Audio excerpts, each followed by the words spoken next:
अल्हम्दुलिल्लाहि रब्बिल आलमीन वस्सलातु वस्सलामु अला सय्यिदिल मुरसलीन अम्मा बअद फ़अऊज़ु बिल्लाहि मिनश शैतानिर रजीम बिस्मिल्लाहिर रहमानिर रहीम अस्सलातु वस्सलामु अलैका या रसूलल्लाह अस्सलातु वस्सलामु अलैका या हबीबल्लाह अस्सलातु वस्सलामु अलैका या नबियल्लाह व अला आलिका व असहाबिका या नूरल्लाह। प्रिय इस्लामी भाईरा, মাদানী চ্যানেলের দর্শক শ্রোতা, উপস্থিত হয়েছে মাদানী চ্যানেলের অনুষ্ঠান সহনশীলতা। জি হ্যাঁ প্রিয় ইসলামী ভাইরা, মাদানী চ্যানেলের দর্শক শ্রোতা, আজ আমরা সহনশীলতা এই অনুষ্ঠানে আমার সরকারে দো আলম নূর মুজাসসাম হুজুর নূর সাল্লাল্লাহু তাআলা আলাইহি ওয়া সাল্লামের ধৈর্যের ব্যাপারে আরও কিছু ঘটনা ইনশাআল্লাহুল করিম শ্রবণ করব, মাদানী ফুল হাসিল করব ইনশাআল্লাহুল করিম। প্রিয় ইসলামী ভাইরা, মাদানী চ্যানেলের দর্শক শ্রোতা, দুরূদ শরীফের অগণিত এবং বেশুমার ফজিলত ও বরকত রয়েছে। প্রিয় নবী রাসূল আরবি হুজুর নূর সাল্লাল্লাহু তাআলা আলাইহি ওয়া সাল্লাম ইরশাদ করেন, যে ব্যক্তি আমার উপর একবার দরুদ শরীফ পাঠ করবে, আল্লাহ তাআলা তার উপর 10টি রহমত নাজিল করবেন। যে 10 বার পাঠ করবে তার উপর আল্লাহ তাআলা 100টি রহমত নাজিল করবে। আর যে ব্যক্তি 100 বার দুরূদ শরীফ পাঠ করবে, আমার আল্লাহ তাআলা তার নিজ বদন্যতায় ওই ব্যক্তির কপালে লিখিয়ে দিবেন যে ব্যক্তি নিফাক এবং জাহান্নামের আগুন থেকে মুক্ত। সুবহানাল্লাহ, সুবহানাল্লাহ। ইসলামী ভাইরা, মাদানী চ্যানেলের দর্শক শ্রোতা, আমরা তো সবাই চাই আমরা যেন নিফাকি থেকে, আমরা যেন জাহান্নামের আগুন থেকে আল্লাহ তাআলা আমাদেরকে রেহাই দান করে, আল্লাহ তাআলা যেন আমাদেরকে ক্ষমা করে দেন, বেহিসাব মাগফিরাত করে দেন। এটা তো আমরা সবাই চাই, সকলেরই এটা আমাদের আশা। তো খুব সহজ একটি উপায় হলো দুরূদ শরীফ পাঠ করা। দেখুন, 100 বার যদি আমরা দুরূদ শরীফ পাঠ করি আর সেটা যদি মুহাব্বতের আন্দাজে মুহাব্বত নিয়ে দিলে মদিনাওয়ালা নবী সাল্লাল্লাহু তাআলা আলাইহি ওয়া সাল্লামকে স্মরণ করে যদি ইনশাআল্লাহুল কারীম পাঠ করি, কতই না আমাদের সৌভাগ্য বড় নসিব হয়ে যাবে যে সেই ব্যক্তির কপালে আল্লাহ তাআলা লিখিয়ে দিবেন যে সেই ব্যক্তি নিফাকি থেকে এবং জাহান্নামের আগুন থেকে মুক্ত। তো চলুন ইনশাআল্লাহুল কারীম, আমরা তো এটার প্রত্যাশী, এটা যাতে আমরা সহজেই আমরা পেতে পারি, আল্লাহ তাআলা যাতে আমাদেরকে মাফ করে দেন সহজেই।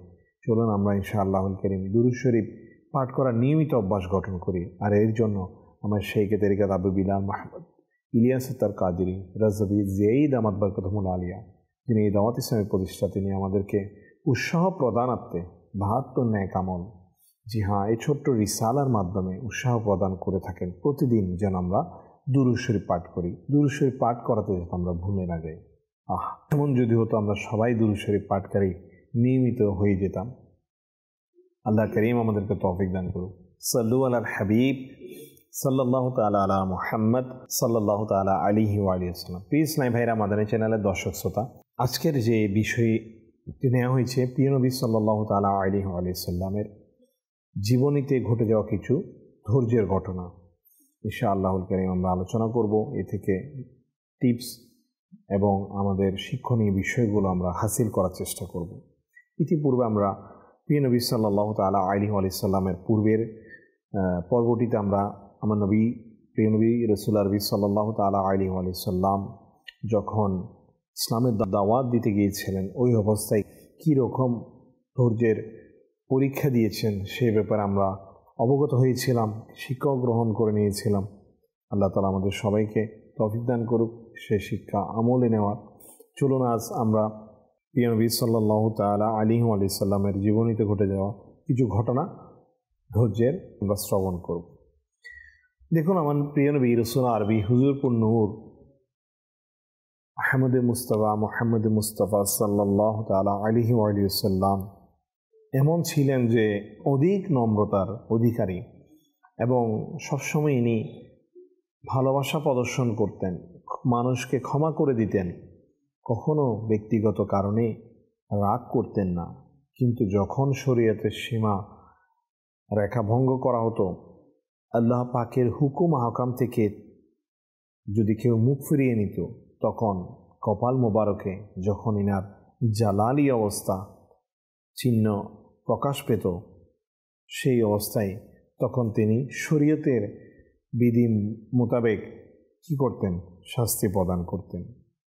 এবং মা আয়েশা সিদ্দিকা রাদিয়াল্লাহু তাআলা আনহা বর্ণনা করেন যে আমি কখনো রাসূল আকরাম শাহে বনি আদম সাল্লাল্লাহু তাআলা আলাইহি ওয়া সাল্লামের কে দেখেছি যে নিজের উপকারকৃত প্রতিশোধ কখনো নিতে দেখিনি, যতক্ষণ পর্যন্ত আল্লাহ পাকের নির্ধারিত সীমারেখাকে ভঙ্গ করা না হয়।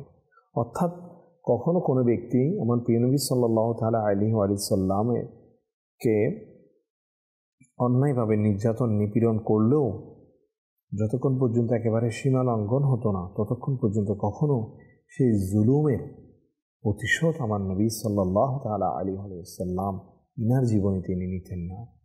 আর যখন আল্লাহ পাকের নির্ধারিত সীমারেখা কোনো একটি ভঙ্গ হয়ে যেত, তখন হুজুর সাল্লাল্লাহু তাআলা আলাইহি ওয়া সাল্লাম খুবই জালালি অবস্থায় এসে যেতেন। কীভাবে আসতেন? চলুন একটি ঘটনা শ্রবণ করি। প্রিয় নবী সাল্লাল্লাহু তাআলা আলাইহি ওয়া সাল্লামের এই ঘটনাটি মুসলিম শরীফের হাদিসে মুবারকা এসেছে। বর্ণনা করছেন উম্মুল মুমিনিন হযরত মা আয়েশা সিদ্দিকা রাদিয়াল্লাহু তাআলা আনহা বর্ণনা করছেন, কুরাইশ বংশের বনি মখজুমের এক মহিলা চুরি করলো। তখন কুরাইশরা চিন্তাভাবনা এটা করতে লাগলো যে প্রিয় নবী রাসূল আরবি সাল্লাল্লাহু তাআলা আলাইহি ওয়া সাল্লামের কাছে এ ব্যাপারে সুপারিশ করবে। শেষ পর্যন্ত তারা হযরত উসামা বিন যায়েদ রাদিয়াল্লাহু তাআলা আনহুকে নির্বাচন করলো। তিনি হুজুর সাল্লাল্লাহু তাআলা আলাইহি ওয়া সাল্লামের প্রিয় ভাজন, তিনি কথা বলতে পারতেন। হযরত উসামা রাদিয়াল্লাহু তাআলা আনহু যখন ওই মহিলার ব্যাপারে হুজুর সাল্লাল্লাহু আলাইহি সাল্লামের নিকট সুপারিশ করলো, তখন প্রিয় নবী রাসূল আরবি হুজুর পুণ্য সাল্লাল্লাহু তাআলা আলাইহি ওয়া সাল্লাম ইরশাদ করলেন, তুমি কি আল্লাহ পাকের সীমার মধ্যে সুপারিশ করেছো? দেখুন, আমার প্রিয় নবী সাল্লাল্লাহু আলাইহি সাল্লাম যে চারিত্রিক গুণের কথা মা আয়েশা সিদ্দিকা রাদিয়াল্লাহু তাআলা আনহা বর্ণনা করেছেন, সেটার সাথে এই ঘটনার কতটা মিল রয়েছে। আমার প্রিয় নবী সাল্লাল্লাহু তাআলা আলাইহি ওয়া সাল্লাম ইরশাদ করেছেন যে তুমি কি আল্লাহ পাকের সীমার মধ্যে থেকে ওই মহিলার জন্য, যিনি চুরি করেছে, তার জন্য সুপারিশ করেছো?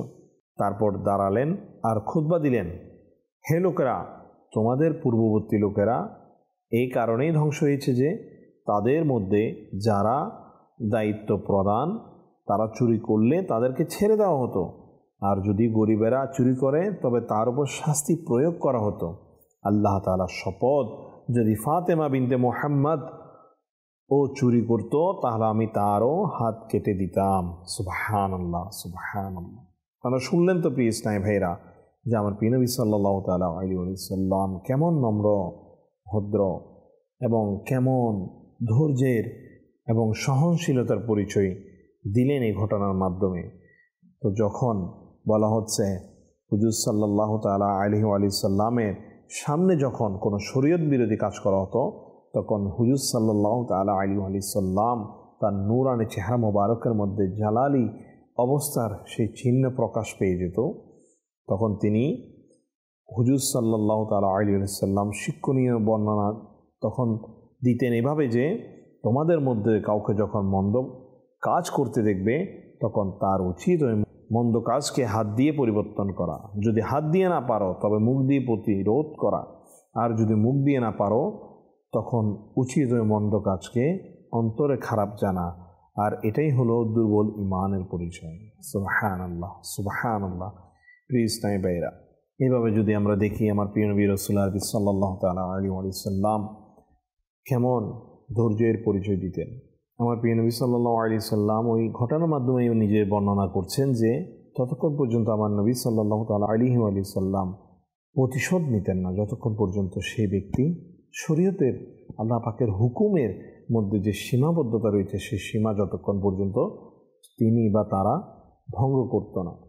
তো অন্যায় করা সত্ত্বেও মাফ করে দেওয়া এমন কেই বা হতে পারে? তিনি হচ্ছেন আমার নবী, প্রিয় নবী রাসূল আরবি হুজুর পুন্নর সাল্লাল্লাহু তাআলা আলাইহি ওয়া সাল্লাম। আমার নবী সাল্লাল্লাহু তাআলা আলাইহি ওয়া সাল্লাম জীবনে এত ধৈর্যের পরীক্ষা দিয়েছেন, তা আমরা যদি শুনি না আমাদের ইনশাআল্লাহ দিল খুশ হয়ে যাবে। চলুন আর একটি ঘটনা আর শিফা কিতাবের মধ্যে এসেছে কেমন সহনশীলতা এবং দয়ার পরিচয় আমার নবী প্রিয় নবী রাসূল আরবি সাল্লাল্লাহু তাআলা আলাইহি ওয়াসাল্লাম ওনার জীবনীতে বিভিন্ন ঘটনার মাধ্যমে দিয়েছেন, আমাদের জন্য কি শিক্ষা রেখে গিয়েছেন এখান থেকে চলুন আমরা শ্রবণ করি। সাল্লু আলাল হাবিব সাল্লাল্লাহু তাআলা আলা মুহাম্মদ সাল্লাল্লাহু তাআলা আলাইহি ওয়াসাল্লাম। এটি আর শিফা শরীফের মধ্যে এসেছে। এক সফরে হুজুরপুর নূর প্রিয় নবী রাসূল আরবি সাল্লাল্লাহু তাআলা আলাইহি ওয়াসাল্লাম বিশ্রাম নিচ্ছিলেন। গাওরাজ বিন হারেস হুজুর সাল্লাল্লাহু তাআলা আলাইহি ওয়াসাল্লামকে শহীদ করার জন্য হুজুর সাল্লাল্লাহু তাআলা আলাইহি ওয়াসাল্লামের সেই তলোয়ার নিয়ে কোষ থেকে বের করলো।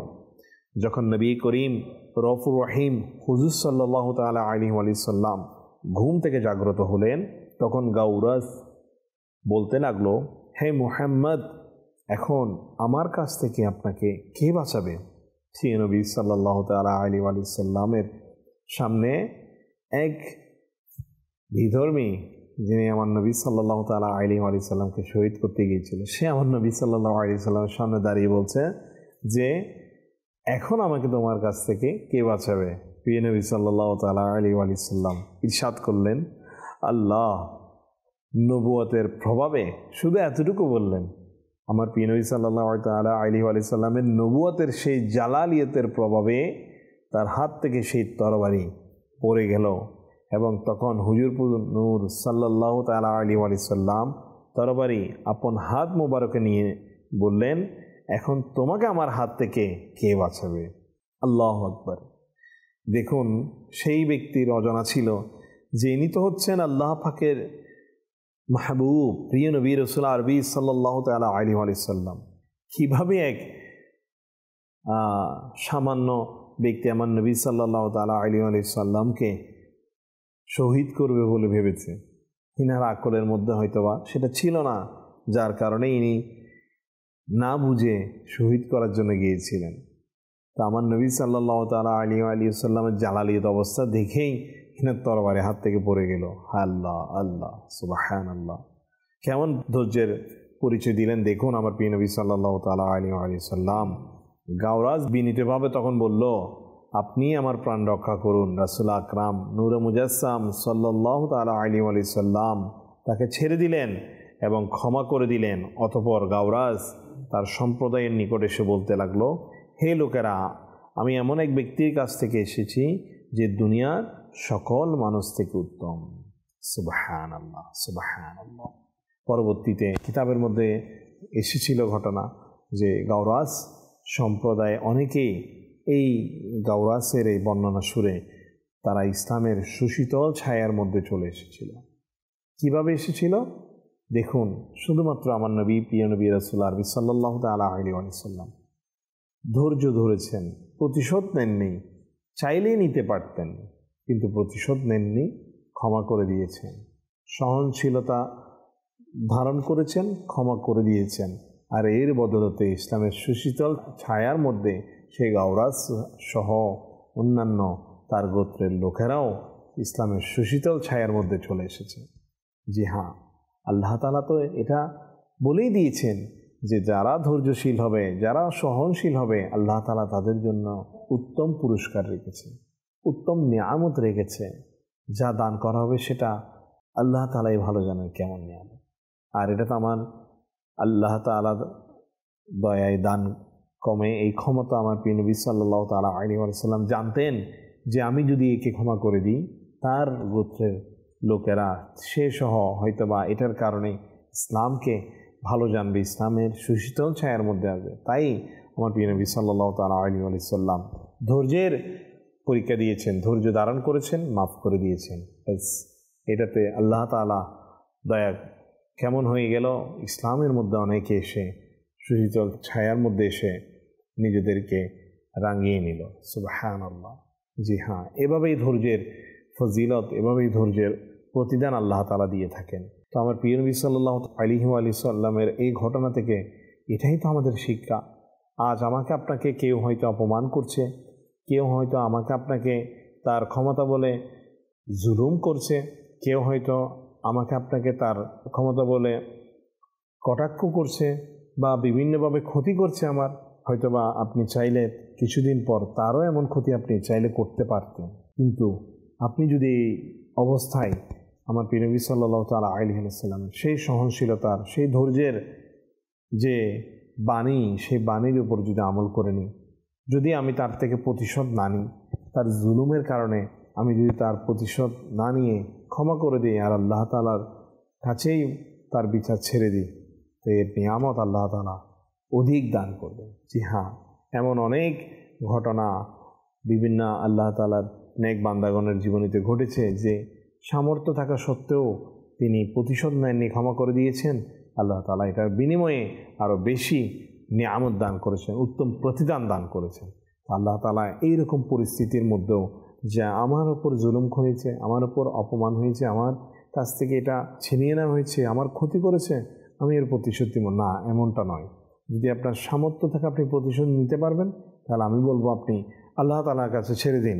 যদি এইরকম এমন কিছু জুলুম রয়েছে যা আসলে প্রতিবাদ করা দরকার, কিছু তো রয়েছে, আমার নবী সাল্লাল্লাহু তাআলা আলাইহি ওয়াসাল্লাম তো সেটাও শিক্ষা দিয়ে গিয়েছেন যে কতটুক হলে আমি তার অবশ্যই এটার প্রতিরোধ করতে হবে, তাই না?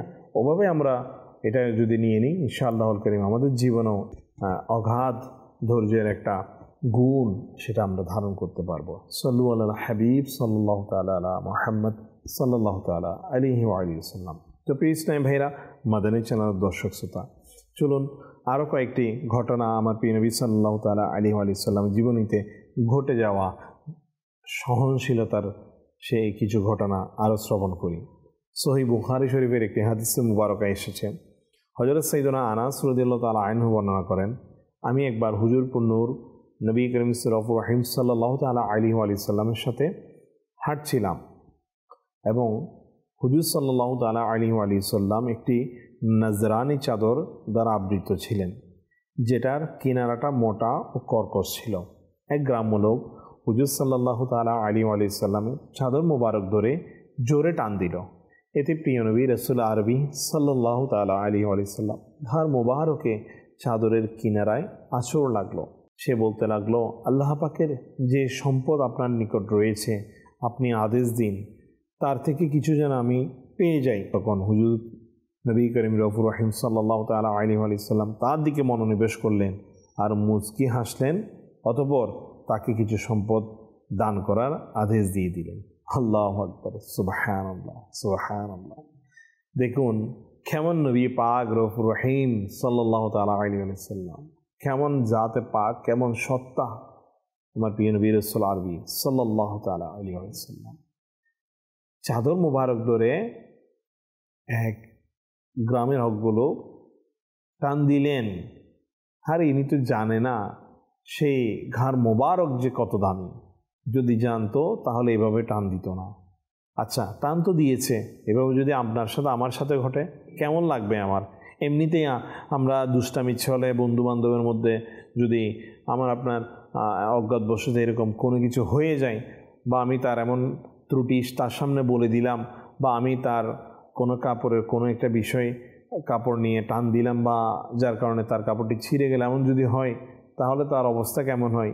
নিশ্চয়ই যার এমন করা হয়েছে তার অবশ্যই অনেক খারাপ লাগে, মনে কষ্ট চলে আসে। অনেক সময় বন্ধুর সাথে সেটা রাগান্বিত হয়ে যায় এবং তার ওপর প্রতিশোধ পরায়ণ হয়ে আবার কি হয়, বন্ধুর মধ্যে একটা ঝগড়া লেগে যায়, তারও প্রতিশোধ নেওয়ার স্পৃহা জেগে যায় এবং প্রতিশোধ অনেক সময় নিয়েও ফেলে। এমনটা হয় না? কিন্তু আমার প্রিয় নবী রাসূল আরবি সাল্লাল্লাহু তাআলা আলাইহি ওয়া সাল্লাম দেখুন, তিনি ঘাড় মোবারক যে চাদর ছিল সেই চাদর টান দিয়েছিলেন এবং তার কারণে আঁচড়ও লেগেছিল, ব্যথাও পেয়েছিল আমার নবী সাল্লাল্লাহু তাআলা আলাইহি ওয়া সাল্লাম। কিন্তু সেই গ্রাম্য লোককে প্রতিশোধ নেননি, চাইলে কিন্তু প্রতিশোধ নিতে পারতেন। সেই বরঞ্চ প্রতিশোধ না নিয়ে সেই গ্রাম্য লোকের কথা শুনলেন। তো ইনি তো হচ্ছে আমার প্রিয় নবী, দেনেওয়ালা নবী, দান করার জন্য ইনি চেয়েছেন আর আমার নবী সাল্লাল্লাহু আলাইহি সাল্লাম আদেশ করেছেন দান করে দেওয়ার জন্য, সাথে সাথেই দিয়ে দেওয়া হলো, ক্ষমাও হলো, দান করাও হলো। আল্লাহু আকবার। এমন নবী সাল্লাল্লাহু আলাইহি সাল্লাম কোথায়? অতুলনীয় উদাহরণ। জি হ্যাঁ প্রিয় ইসলাম ভাই, তো এইরকম ছোটোখাটো আমাদের বিষয়ে অনেক সময় আমরা অধৈর্য হয়ে যাই, অধৈর্য হয়ে প্রতিশোধ পরায়ণ স্পৃহা আমার আপনার মধ্যে চলে আসে। সেটা ছোট একটা বিষয় হোক, অনেক সময় ছোটোখাটো বিষয় থেকেও আমরা বড় ধরনের একটা লড়াইয়ের মধ্যে, ঝগড়ার মধ্যে লেগে যাই। প্রতিশোধের স্পৃহা জেগে ওঠে আমাদের একে অপরকে নাউজুবিল্লাহ হর হামেশাই আজ দেখা যায় বর্তমানে পেপার পত্রিকার মধ্যে অহরহ নিয়মিত দেখা যায় যে এইরকম একটা বিষয় নিয়ে দুই বন্ধুর মধ্যে ঝগড়া হলো, সে তার প্রতিশোধ নেয়ার জন্য অপর বন্ধুকে নাউজুবিল্লাহ খুন করে ফেললো, হত্যা করে ফেললো। আল্লাহ, তো দেখুন যে আমরা কত বড় একটা মারাত্মক জঘন্য ধরনের গুনাহ করে ফেলছি।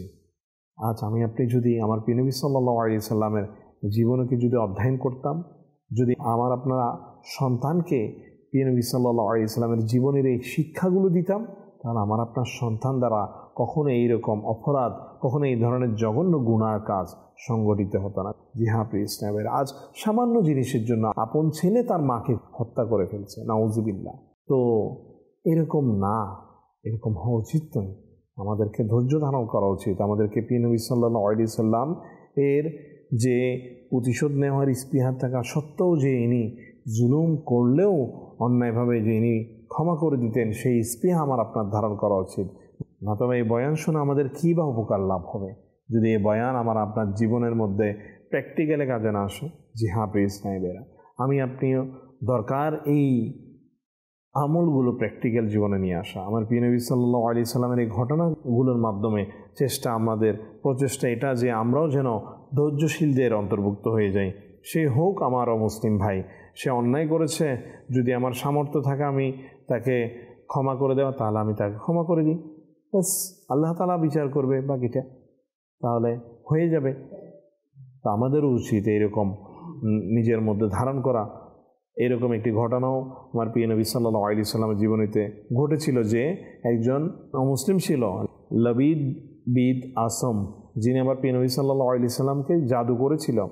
তখন হুজুর নূর সাল্লাল্লাহু আলাইহি সাল্লাম তার কোনো প্রতিশোধ নেননি, এমনকি অমুসলিমকে ক্ষমা করে দিলেন যে হুজুর সাল্লাল্লাহু তাআলা আলাইহি সাল্লামকে বিষ দিয়েছিল খাবারের মধ্যে।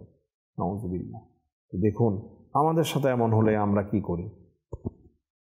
তো যদি অবশ্যই আমার আপনার শরীয়তের সীমার মধ্যে থাকে, আমি যদি পারি ওনাকে ক্ষমা করে দিতে, তাহলে অবশ্যই বলবো আমার প্রিয় নবী সাল্লাল্লাহু আলাইহি সাল্লামের সেই ক্ষমার ঘটনাগুলো স্মরণ করে নিজের মধ্যে সহনশীলতা গুণটাকে নিয়ে আসার জন্য তখন ধৈর্য ধারণ করি, ক্ষমা করে দেওয়ার অভ্যাস গড়ে তুলি।